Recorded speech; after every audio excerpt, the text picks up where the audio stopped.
Este fue un día que confirmó las sospechas, y ahora ya no queda duda. McLaren es la nueva fuerza dominante dentro de la Fórmula 1. Red Bull tiene un reto gigantesco, porque existe un riesgo real de que lleguen a perder ambos campeonatos. Hay mucho de lo que tenemos que hablar. Vamos al resumen de la clasificación del Gran Premio de Italia. 17 la escuadra rosa. Llegamos a la Q1, donde no todos los pilotos salieron de inmediato. Como sabemos, la evolución del circuito siempre da grandes oportunidades a los equipos, y por esta razón muchos optaron por ejecutar su vuelta de clasificación en los últimos minutos, o por lo menos el segundo intento, aunque otros no quisieron arriesgarse tanto, y por eso realizaron su vuelta anticipando el tráfico, que también fue un factor importante. Un ejemplo de quienes buscaron ese trazado limpio fueron los Ferrari. Los SF24 fueron los primeros en plasmar su crono. Leclerc fue quien hizo el mejor tiempo en el primer lapso, colocando el 1:20.073.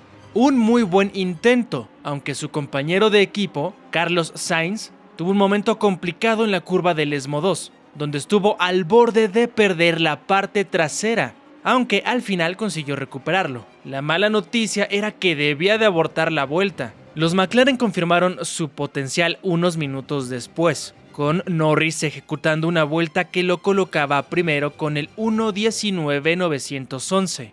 Tiempos altos aún, pero esto se iba a reducir de manera importante conforme avanzaban los minutos. Y esto iba a ser gracias a las vueltas continuas de los pilotos que incrementaban el engomado del asfalto bastante. Y directamente proporcional también lo hacía la adherencia, que iba a ser un factor importante, y esto iba a permitir el pase en los últimos segundos, porque la definición se iba a dar justamente en esos intentos. A falta de 3 minutos y medio, los que se encontraban en riesgo de ser eliminados eran Colapinto, Tsunoda, Bottas, Pérez y Zhou.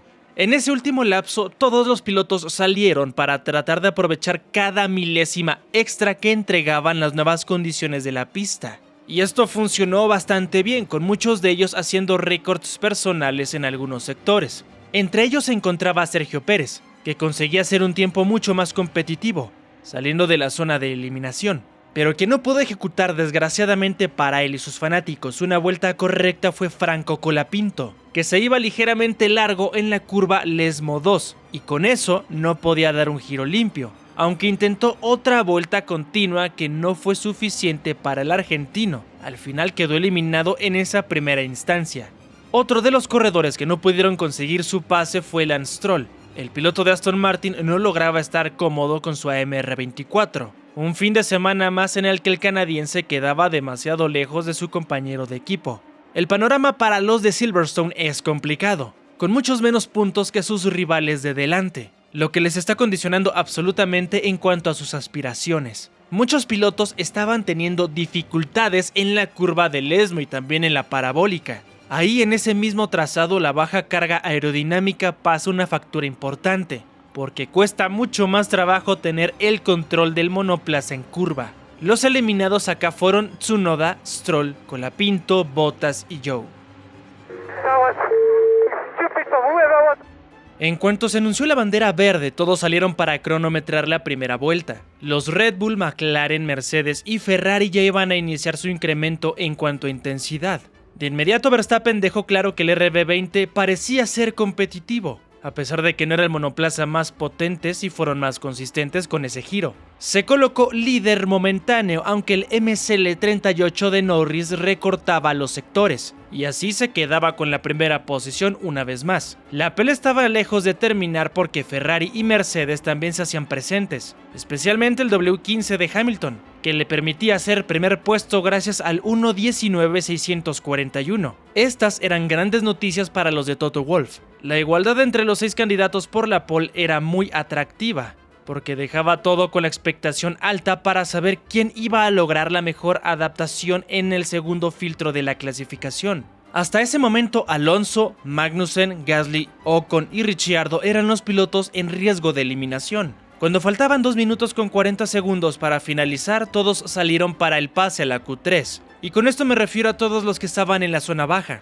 y también los líderes para evitar cualquier sorpresa desagradable gracias a la evolución del trazado. Las vueltas estaban siendo prometedoras para todos los que estaban tratando de exprimir al máximo el auto de cara a lo que venía. Ese duelo por la pole position que se iba a dar en la siguiente quali prometía bastante. Y justamente los candidatos naturales por esa primera posición estaban tratando de encontrar el límite en ese segundo intento, tratando de reducir el rango de los errores. Hasta ese momento los equipos más fuertes no llegaron a tener problemas con su desempeño, fueron bastante consistentes y eso les permitía tener cierta tranquilidad. Acá los eliminados fueron Alonso, Ricciardo, Magnussen, Gasly y Ocon. Antes de pasar a la definición de todo, no olvides suscribirte si te gusta el formato del resumen y también deja tu like, eso nos ayuda mucho. Ser más compartidos en la plataforma aporta para que la comunidad crezca todavía más. Por cierto, te recuerdo que al final estará en los horarios de la carrera de mañana. Ahora sí es momento de pasar a la pelea por la pole position. Era el momento más importante del día, la definición de la parrilla de salida en donde íbamos a saber quién se quedaría con la codiciada pole position. 6 contendientes firmes entre McLaren, Red Bull, Mercedes y Ferrari, porque claro, no todos los pilotos de estos equipos estaban siendo consistentes. El panorama era el mismo para casi todos, con 2 juegos de neumáticos blandos disponibles para ejecutar 2 intentos de vuelta rápida, y así tener sus 2 oportunidades efectivas. En este caso, el que no tenía esa oportunidad, por ejemplo, era Sergio Pérez, que solo contaba con un solo juego nuevo.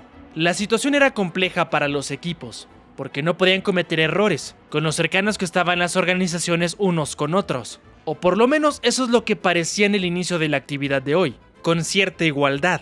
Aunque de inmediato llegamos a ver una diferencia interesante. El primero que iniciaba vuelta era Oscar Piastri, que comenzó colocando el récord absoluto del primer sector, aunque rápidamente fue superado por Sainz. Pero en medio de la vuelta también estaba Norris ejecutando su giro.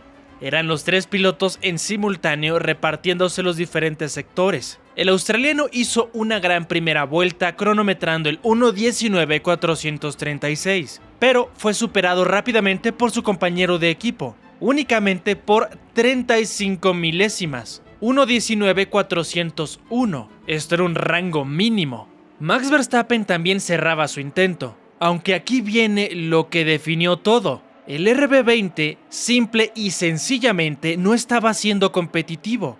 Estaba muy lejos de sus rivales con un tiempo alto de 1:20.062. Los austriacos estaban en una situación complicada. No lograban revertir esa situación.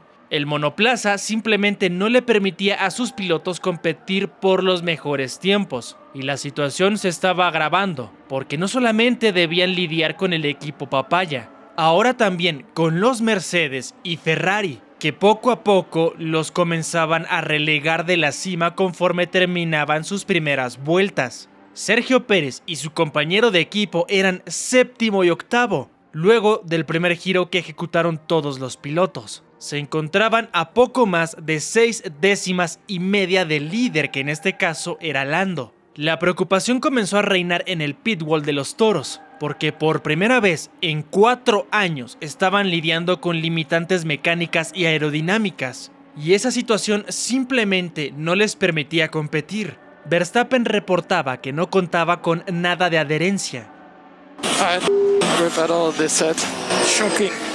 De hecho, en la curva parabólica tuvo que corregir el auto en medio de la misma vuelta, lo que le ocasionó perder bastantes décimas al tener que levantar el pie del acelerador. La situación era complicada para los de Horner. Cuando faltaban 3 minutos con 40 segundos, los pilotos salieron a ejecutar su segundo intento. De hecho, en ese momento vimos la estrategia de Red Bull con Sergio Pérez saliendo por delante. La idea era darle a Max ese rebufo que lo ayudara a escalar algunas posiciones en la clasificación, pensando por supuesto en el campeonato de pilotos, porque como sabemos y lo platicamos ayer, esa succión es muy efectiva en Italia, por lo que era la gran apuesta de los Bulls para ganar algo de rendimiento en las rectas. Los RB20 ejecutaron la vuelta con esa combinación y llegaron a mejorar un poco en el primer sector, pero a pesar de todo eso, Verstappen simplemente no recuperó lo suficiente, subiendo apenas a la 7ª posición, sin poder romper la barrera del 1:20. Mientras tanto, en la pelea por la pole, Lando estaba mejorando su tiempo de referencia, haciendo récord absoluto en el segundo sector y enfilándose así a la primera plaza. Sainz también estaba mejorando, pero no lo suficiente a pesar del récord absoluto del primer sector, quedando detrás hasta de su mismo compañero de equipo. El que sí escaló algunas posiciones después de su segundo giro fue George Russell con su W15, que estaba sorprendiendo bastante en baja carga aerodinámica, y con eso se mantenían en el top 3 los de Toto Wolff. Al final, la primera posición se definió por una décima, y fue entre los mismos MSL38, que en este caso hicieron una vez más el 1-2. Todo esto gracias al 1.19.327 de Norris y el 1.19.436 de Piastri. Con esto tienen una vez más entre las manos la gran oportunidad de ejecutar otro doblete en el podio. Pero luego de esto llega una conclusión que nadie imaginó, y es que Red Bull tiene un riesgo inmenso de perder el campeonato de constructores, con los dos pilotos de Andrea Stella en posiciones en donde pueden llegar a sumar carrera a carrera el máximo número de puntos posibles. Pero además de todo, con este panorama, las posibilidades de que el título de pilotos esté en riesgo son bastante altas, no solo por el hecho de que ya tenemos una nueva fuerza dominante en la categoría, sino que ahora la variante que puede definirlo todo es que Mercedes también está por delante de ellos, y si esto se mantiene constante, los RB20 sufrirán hasta para llegar al podio. El fracaso evolutivo de este año es gigantesco para Pierre Gasly, que no ha estado a la altura sin Adrian Newey, y eso es evidente. Los MSL38 y W15 han mejorado con eficiencia, y es por eso que ahora los austriacos quedan extremadamente relegados, una situación que no se ve pueda llegar a tener una solución rápida. Si no reaccionan, este puede ser un fracaso absoluto. La manera en la que se ha desplomado el rendimiento es simplemente de no creerse. Mañana Verstappen buscará obviamente limitar los daños, con la intención de escalar posiciones para que el recorte de puntos que tenga con Lando sea el menor posible. Inicia ahora una carrera en contrarreloj. McLaren buscará maximizar absolutamente todos los puntos, y Red Bull tratar de llegar lo más cercano posible a su rival directo en este caso. Los más veloces del día fueron Norris, Piastri, Russell, Leclerc, Sainz, Hamilton, Verstappen, Pérez, Albon y Hülkenberg. Y justamente hay que darle el crédito importante al Williams y al Haas. Estos dos pilotos maximizaron absolutamente sus alcances. Gracias a esto se mantienen en zona de puntos. Es obvio que tendrán un reto gigantesco para llegar a sumar unidades, pero ya es un logro gigantesco el haber llegado hasta la Q3. Vamos a ver si mañana pueden competir en contra del Aston Martin, que tratará de llevarse puntos importantes. Hablando de Fernando Alonso. Esta es la parrilla de salida para el Gran Premio de Italia, en donde Verstappen va a tener un reto inmenso con una remontada obligada en el circuito en el que es complicado seguir a los rivales, porque el aire sucio desestabiliza el monoplaza, y esto es muy costoso en el paso por curva. Lo que añade mucha dificultad es la poca carga aerodinámica, por lo tanto es muy difícil. Además, en este inmueble el DRS es muy poco eficiente, por lo que la paciencia será clave para que pueda hacer un control de daños correcto el neerlandés. La oportunidad de McLaren es gigantesca. Estos son los horarios para la carrera de mañana. Será muy temprano, pero no te preocupes, recuerda que mañana también tendrás el resumen con todo lo que pasó en la carrera. No olvides que si te gusta este formato, te suscribas, regálanos un like para apoyar al canal y activa notificaciones para que sepas cuándo se publica el video. Yo me despido, pero nos vemos en el video de mañana.